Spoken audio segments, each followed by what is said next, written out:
Hello guys, welcome back to another episode here on African Confessions. There is a message that I want to share with you guys, and this message I received it a couple of days ago. Then I had to ask one of our admins to give us a translation of this message. This is the translation of that message. The message reads like this: Hello African Confessions, how are you? I just want to share my experience of what happened to me the time when I was still working at this other mortuary. After I saw all that I saw, that is when I decided to quit my job, even though I was getting a lot of money. At the time when I was working there, it didn't even take me more than 3 months before I could get a really good increase. And in our country, this kind of a job, it doesn't pay very well. But a lot of guys that I was working with, they had their own cars, and some of them, they were building their own houses. But now the problem that I am facing is that whenever I go through a situation, like if I see that I don't have enough money, sometimes I blame myself and I keep on telling myself that I should have ignored everything that I had seen that was being done in that mortuary and at the farm where I started working. Maybe now I could have even built myself a house, bought myself a car, then maybe it would have been time for me to quit. But I decided to quit out of fear because of all the things that I had seen. When I was working at that farm, a lot of people used to come to that farm, and sometimes people would even drive for many kilometers, something like 5 to 6 hours, so that they can just come to pick up some ice packs, because at that farm there was this other fridge that we used to keep some ice packs. Our boss would call us and he would tell us that if a car like this comes to the farm, you are supposed to remove 1 or 2 ice packs from this other deep fridge that used to stay just outside of his house.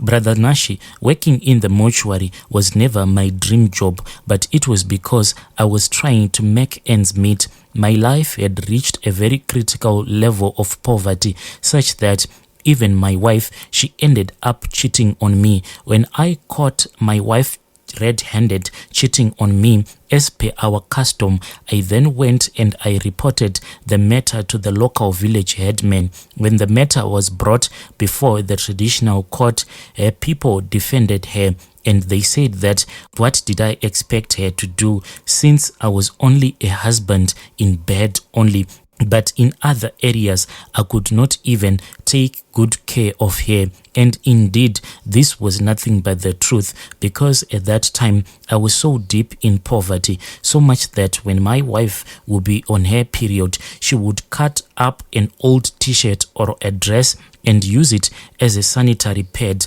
Life was just tough, and I understood a choice that she made on that day when she chose to walk away from me with another man. After that, I went and I left my child with my mom, since my wife had told me that she didn't want to go with our child to her new relationship. She said that this is too much of a burden for me. So she just left me with my daughter. I then took my daughter and I gave my daughter to my mom. Then I sold a few items. I then decided to move to the city. But when we were on the road going to the big city from the village, the bus that I was traveling in just broke down. So we stayed for about 2 days, and the bus company then told us that there was no refund, after they had promised us that they were going to give us a refund. Those that could afford then started hitchhiking. But as for me, this was like my last money. I didn't have anything, and we were almost in the middle of nowhere, and I didn't have any kind of a plan. All that I knew was that once I had arrived in the city, then I would start from there. But it seemed like the devil, he had other plans for my life. When I felt that now I was starving, because for almost 2 days I was just sitting in that bus without eating anything, that is when I thought of going around to look for any kind of work at the nearby farms. So I then took my bag and I started looking for work. The first night I had to sleep in a cattle's paddock after I had no luck in getting a job. The following morning, 2 security guards found me and they thought that maybe I was just a thief, so they arrested me. But I showed them all of my documents, my identity card and my college diploma, and I told them that I was only looking for any kind of work. I was not a thief. That is when they understood me. Then they took me to their boss. When we arrived at the farm shed, I was met with this other man. He was quite a big man who really had an evil presence to him. He was a man of few words. He instructed the foreman to give me a pick and a shovel. This was like my interview. Then they showed me the place where I was supposed to dig so that I can start working, and that is how I was employed by that man.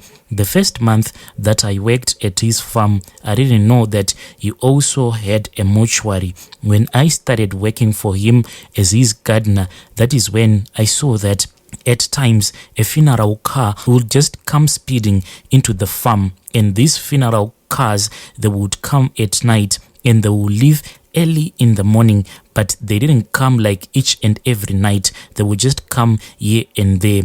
So early in the morning, when those funeral cars would leave the farm, it will be maybe around 4 a.m. before anyone could have woken up. I had started working at his yard as the gardener. That is when the foreman told me that I had to always keep this other deep fridge that stayed just outside of my boss's house loaded with ice bags. That deep fridge stayed in a room that they used to call the mud room. Before I had gone to work at the mortuary, it always made me to question myself as to why that room had a very weird metallic smell to it. But after working at the mortuary, that is when I realized what was happening in that mudroom back at that man's farm. Some of the people who would have died like in the hospital, if their relatives were going to use that man's funeral service, what we used to do is that we would go to the hospital, then collect the body from the hospital. Instead of that body being taken to the mortuary, it would be brought first to the farm. Then what we will do is that we would take a hose pipe. If it will be a woman, then we would push that hose pipe into her genitals with a bucket just underneath so that all of the water can pour back into that bucket.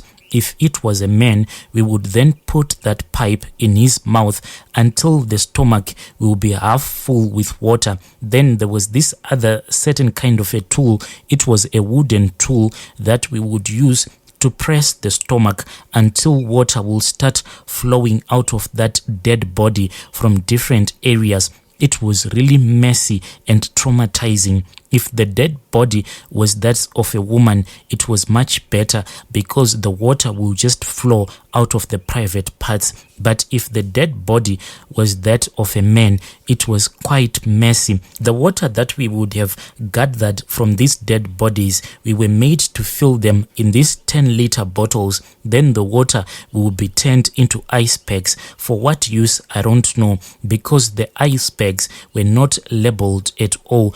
But once a week, our boss will tell us to unload the deep fridge and pack those ice packs, and then he would use another small van which was used to transport meat to supermarkets. So there was this small van which was used to transport that meat to the supermarket, but it was that same small van that was used to transport that ice packs. The day that I decided to quit this job was one day when I was taken from the farm and I was supposed to go and work at the mortuary. The reason why I had been taken to go and work at the mortuary, it was because at night, a body which had been taken from the hospital had to be quickly returned back to the mortuary because of a simple mistake. a mistake had been done. Since all of these things were done involving a lot of bribes, so the documentation was never properly checked. I don't know what happened exactly, but my co-workers had picked up the wrong body from the mortuary. When the mistake was found out, they had to rush back with the body from the farm, rushing back to the mortuary. Since the hospital's mortuary was supposed to come and pick up that body from our mortuary, I was then instructed to return back the body into the refrigerator. As I was putting that dead woman into the drawer, that is when she opened her eyes. At first, I paid no attention because to anyone who has ever worked in the mortuary, this is quite normal that sometimes a dead body can act as if it is moving its arms or even opening its eyes. So I didn't even pay any attention to it. But then she whispered to me and she said, "What have I done to you? Why are you making my body to suffer like this?" This was not a hallucination. I heard that woman whispering to me. When I heard that woman whispering to me, my brother, I just closed that drawer. Whilst that woman was still whispering, I didn't want to hear anything that she was going to say next because I had heard enough. I just rushed and I called my boss. He came back with me and I showed him the drawer and he started to pray and everything just went quiet. When I got my salary, I then decided to run away. The only thing that happens to me now is that I see some kind of a vision. This thing, it doesn't happen each and every day, but these visions, they usually come to me at the time when I would have forgotten about this. That is when I would just see a woman. This woman, usually, she will be walking in front of me and she will just turn around so as to look at me. The moment that she will turn around so as to look at me, that is when she will just suddenly disappear. And this thing, it is really killing me inside because whenever I think about the salary that I was getting when I was working for that man, I keep on blaming myself because now I am someone who is still in poverty. I am just working as a casual worker. So many times when I am broke, I keep on thinking about this.